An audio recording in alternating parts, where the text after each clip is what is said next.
दोस्तों, अगर आप भी चाहते हैं कि सिर्फ 5 साल काम करना पड़े और फिर बाकी की जिंदगी ऐशो आराम से कटे, तो आप बिल्कुल सही जगह पर आए हैं। क्योंकि आज का ये वीडियो आपके लिए काफी ज्यादा इंपॉर्टेंट होने वाला है। क्योंकि आज मैं आपको एक ऐसे इन्वेस्टमेंट प्लान के बारे में बताने वाला हूँ जिसके थ्रू आप सिर्फ 5 साल अपना पैसा इन्वेस्ट करके करोड़पति बन सकते हैं। जी दोस्तों, बिल्कुल सही सुना आपने। आज के टाइम में ये बहुत ही ईजी हो गया है। बस इसके लिए एक शर्त है, वो ये है कि आपको अपने माइंड को थोड़ा सा ओपन रखना होगा और इन्वेस्टमेंट के घिसे पीटे ट्रेडिशनल तरीकों को छोड़कर मार्केट में चल रहे कंटेम्पररी मेथड को अपनाना होगा। तभी आप जमाने के कदम से कदम मिलाकर चल पाएंगे और फाइनेंस की रेस में पीछे रहने से बच जाएंगे। दोस्तों, अब आप सोच रहे होंगे कि वो मेथड क्या है, तो इसकी चिंता आप मुझ पर छोड़ दीजिए और निश्चिंत होकर बने रहिए हमारे साथ इस वीडियो के एंड तक, जिससे आप अच्छे तरीके से जान पाए जल्द से जल्द अमीर बनने का फॉर्मूला और कंपाउंडिंग नामक ब्रह्मास्त्र का असली मतलब।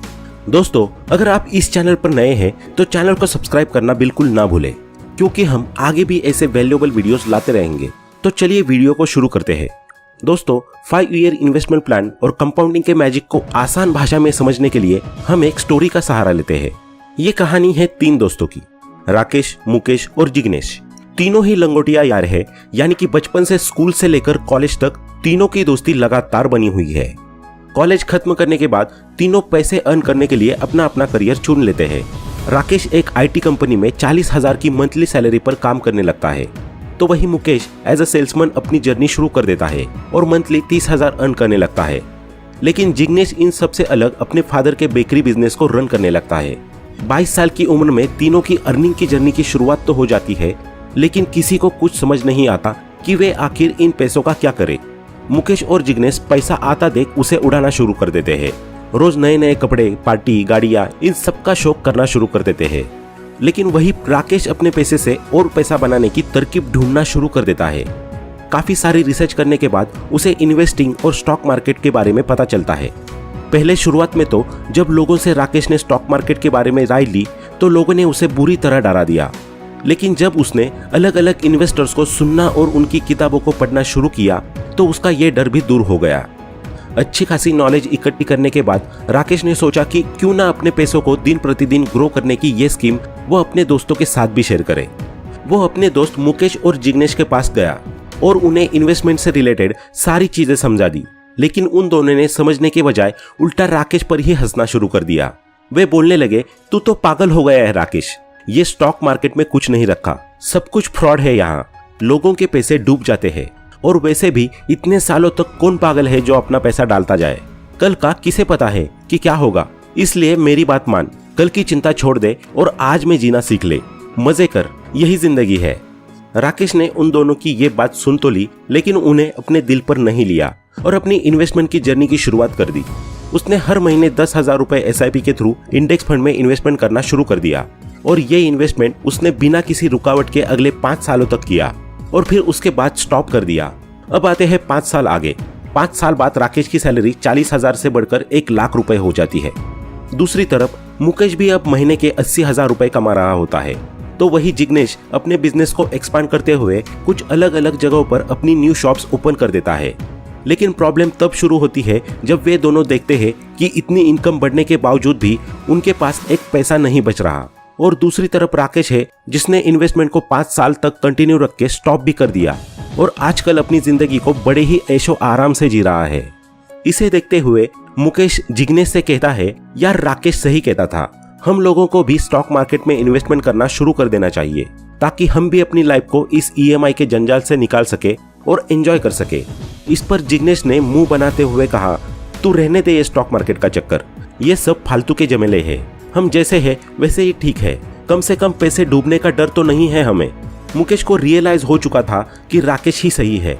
उसने जिग्नेश की निगेटिविटी को साइड किया और SIP के थ्रू हर महीने 10,000 इंडेक्स फंड में इन्वेस्ट करना शुरू कर दिया। इस इन्वेस्टमेंट को उसने अगले 7 सालों तक रेगुलर रखा और 7 साल कंप्लीट होते ही स्टॉप कर दिया। अब 7 साल बाद तीनों ही 34 साल के हो चुके थे, जहां उनके पास बीवी, बच्चे, सबकी रिस्पॉन्सिबिलिटी आ चुकी थी। फैमिली प्रेशर इतना कि जिसे झेलना बहुत ही मुश्किल हो गया था। लेकिन राकेश और मुकेश इस टेंशन से मुक्त हो चुके थे, क्योंकि उन्हें पता है कि अगर अब सेविंग्स कम भी होगी और इन्वेस्टमेंट के लिए कोई भी पैसा नहीं बचेगा, तब भी उनका फ्यूचर सिक्योर है। क्योंकि वे पहले ही उतना इन्वेस्टमेंट कर चुके हैं। दूसरी तरफ जिग्नेश के सिर पर चिंताओं की लकीरें पड़ चुकी थी।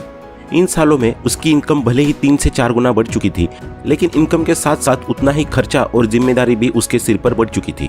इसके अलावा अभी तक उसने कहीं पर पैसा इन्वेस्ट भी नहीं किया था, जिससे कम से कम उसका फ्यूचर तो सिक्योर हो जाता। अपनी चिंता और परेशानियों से जूझते हुए जिग्नेश ने डिसाइड किया कि चाहे जो भी हो जाए, अब वो भी स्टॉक मार्केट में अपना पैसा इन्वेस्ट करेगा और कंपाउंडिंग के मैजिक के थ्रू अमीर बनकर अपना फ्यूचर सिक्योर करेगा। इस तरह जिग्नेश भी अगले 21 सालों तक 10,000 रुपए की एक रेगुलर SIP करना शुरू कर देता है, क्योंकि उसे लगा कि जब वे दोनों 5 और 7 सालों में इन्वेस्ट करके टेंशन फ्री हो सकते हैं, तो मैं अगर 21 साल करूंगा तो और भी अमीर हो जाऊंगा। अब आते हैं 21 साल बाद, यानी कि जब तीनों लोगों की उम्र 55 साल हो चुकी है। अब तीनों दोस्त डिसाइड करते हैं कि उन्होंने जो इन्वेस्टमेंट किया है क्यों ना उसे आपस में कंपेयर किया जाए, जिससे कम से कम ये तो पता चल जाए कि किसका इन्वेस्टमेंट करने का तरीका और टाइम सबसे सही था। तो अब आती है कंपैरिजन की बारी। आइए देखते हैं क्या हुआ। ये तो हम सभी जानते हैं कि राकेश ने 10,000 रुपए का मंथली अमाउंट 5 सालों के लिए इन्वेस्ट किया और मुकेश ने 7 सालों के लिए। तो वही जिग्नेश ने यही सेम अमाउंट 21 सालों के लिए इन्वेस्ट किया। अगर हम जनरली ऊपर से देखें तो हमें यही लगता है कि क्योंकि जिग्नेश ने 10,000 रुपए का अमाउंट मंथली लगातार 21 सालों तक इन्वेस्ट किया, तो सबसे ज्यादा उसे ही रिटर्न मिलना चाहिए। लेकिन ऐसा बिल्कुल भी नहीं है दोस्तों। कंपाउंडिंग का मैजिक अमाउंट पर कम, टाइम पर ज्यादा डिपेंड करता है। आइए देखते हैं कैसे। राकेश ने भले ही 5 सालों तक इन्वेस्ट किया और फिर उसे रोक दिया, लेकिन इसका मतलब ये बिल्कुल भी नहीं है उसकी ग्रोथ वहीं पर रुक गई। राकेश ने 5 साल के बाद नया अमाउंट इन्वेस्ट नहीं किया, लेकिन जो पैसे वो इन्वेस्ट कर चुका था उन्हें उसने नहीं निकाला और लगातार इतने सालों तक उनके ऊपर कंपाउंड इंटरेस्ट का जादू चलने दिया। यही सेम काम मुकेश ने भी किया। उसने भी अपने पैसे के ऊपर कंपाउंड इंटरेस्ट चलते रहने दिया और उसे लगातार ग्रो होने दिया। अब आते हैं कैलकुलेशन पर। सबसे पहले कैलकुलेट करते हैं जिग्नेश का अमाउंट। जिग्नेश ने 10,000 रुपए मंथली 21 सालों तक इन्वेस्ट किए, यानी कि उसने 21 सालों में टोटल 25,20,000 रुपए इन्वेस्ट किए और 15% के रेट के हिसाब से उसे 21 साल बाद रिटर्न के रूप में टोटल 1,77,26,000 रुपए प्राप्त हुए। वही मुकेश ने 10,000 रुपए का मंथली अमाउंट 7 सालों तक इन्वेस्ट किया, यानी कि उसने टोटल 8,40,000 रुपए इन्वेस्ट किए। 15% रेट के हिसाब से 28 साल बाद मुकेश को रिटर्न के रूप में प्राप्त हुए टोटल 2,80,38,000 रुपए।